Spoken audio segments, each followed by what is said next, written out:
Good morning friends, welcome to my channel IAS PCS Hindi.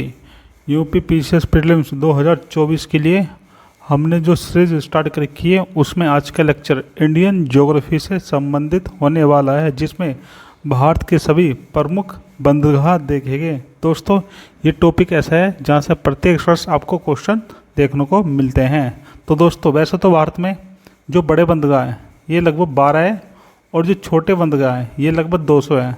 दोस्तों, जो बड़े बंदरगाह होते हैं इनका जो भी प्रशासन होता है, जो भी नियंत्रण होता है वो केंद्र सरकार का होता है, परंतु जो भी छोटे और मीडियम साइज़ के बंदरगाह होते हैं इनका प्रशासन राज्य सरकार द्वारा किया जाता है।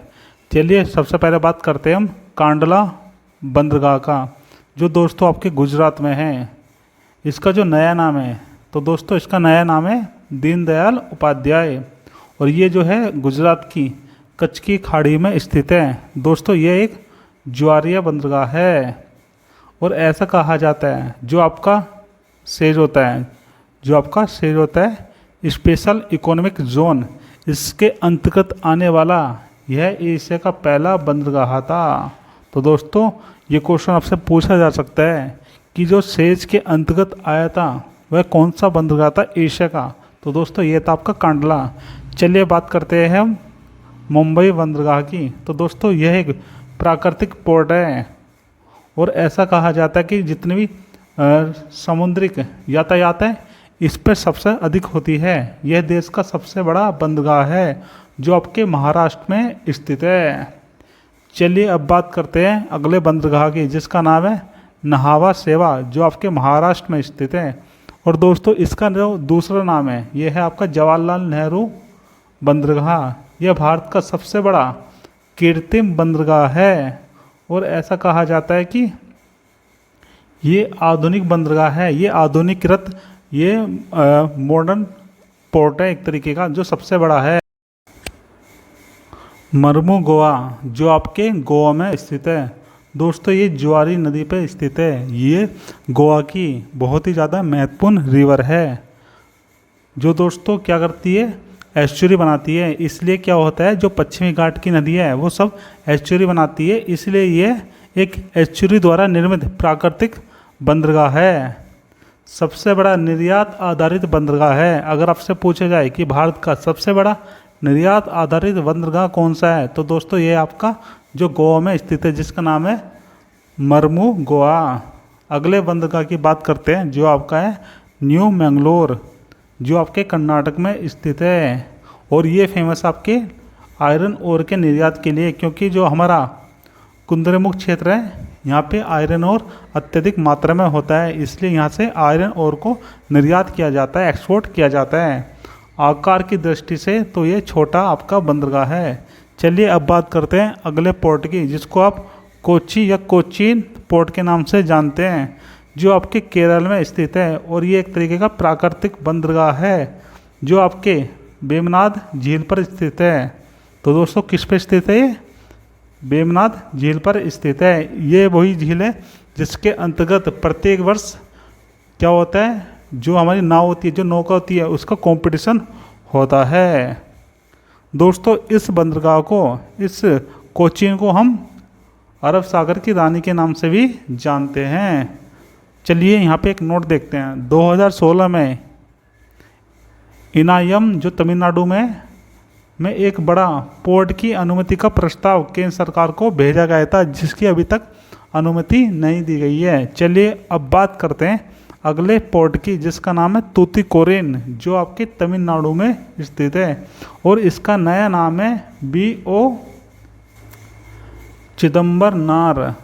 ये जो बंदरगाह है ये मत्स्य के लिए जाना जाता है, क्योंकि इस बंदरगाह के पास जो फिश है वो अत्यधिक ज़्यादा पाली जाती है, इसलिए इस बंदरगाह को आप मत्स्य बंदरगाह के नाम से भी जानते हैं। चलिए अब बात करते हैं चेन्नई पोर्ट की, जो आपके तमिलनाडु में स्थित है। ये एक आर्टिफिशियल पोर्ट है, देश का ये दूसरा सबसे बड़ा पोर्ट है। यह जो है एक खुला सागरीय बंदरगाह है, देश का पुराना बंदरगाह है, ये देश का दूसरा पुराना बंदरगाह है। चलिए अब बात करते हैं हम विशाखापट्टनम पोर्ट की, जो आपके आंध्र प्रदेश में स्थित है। यह सबसे गहरा पोर्ट है आपका और यह एक प्राकृतिक बंदरगाह है। चलिए अब बात करते हैं अगले पोर्ट की, जिसका नाम है पारादीप या प्रायद्वीप। तो दोस्तों ये आपके उड़ीसा में स्थित है, जो महानदी के मुहाने पर स्थित है और ये सबसे बड़ा पोताश्रय बंदरगाह है। सबसे बड़ा पोताश्रय बंदरगाह है जो सबसे गहरा है। दोस्तों जो पोताश्रय बंदरगाह होते हैं ये इस तरीके के बंदरगाह होते हैं जहाँ पे जो आपके नाव होती है या आपके जो शिप होते हैं वो जहाँ पे आके रुकते हैं तो उसको कहते हैं पोत आश्रय बंदरगाह। चलिए अब बात करते हैं हम कलकत्ता हल्दिया, जो आपके क्या है पश्चिम बंगाल में स्थित है। दोस्तों जो हमारा कलकत्ता पोर्ट है इसको हम श्यामा प्रसाद मुखर्जी के नाम से भी जानते हैं, जो आपके हुगली नदी पर स्थित है। हल्दिया जो है इसका सबसे गहरे पानी का पोर्ट है, जिसको हम डायमंड हार्बर के नाम से भी जानते हैं। यह एक जो है नदी द्वारा बना हुआ पोर्ट है। चलिए अब बात करते हैं एन्नोर की, जो आपके तमिलनाडु में स्थित है और इसका जो दूसरा नाम है ये है इसका के कामराज। सबसे बड़ा कंप्यूटराइज ये आपका पोर्ट है और साथ में क्या है निर्गमित ये पोर्ट भी है। कंप्यूटराइज के साथ साथ ये निर्गमित बंदरगाह भी है। चलिए यहाँ पे एक पोर्ट की और बात करते हैं जो आपका है पोर्ट ब्लेयर, जो आपके अंडमान निकोबार में भी स्थित है। चलिए थोड़ा सा कुछ और जानते हैं जो हमने नोट के रूप में दिया गया है।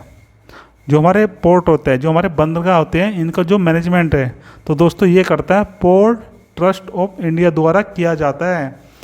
भारत का जहाज़ तोड़ने का यार्ड जो स्थित है ये आपका है अलंग में, जो अलंग है आपका ये गुजरात में स्थित है। तूतीकोरिन और साथ में जो है पारादीप पर जो है नौसेना अड्डा बनाने की अनुमति मांगी गई है केंद्र सरकार से।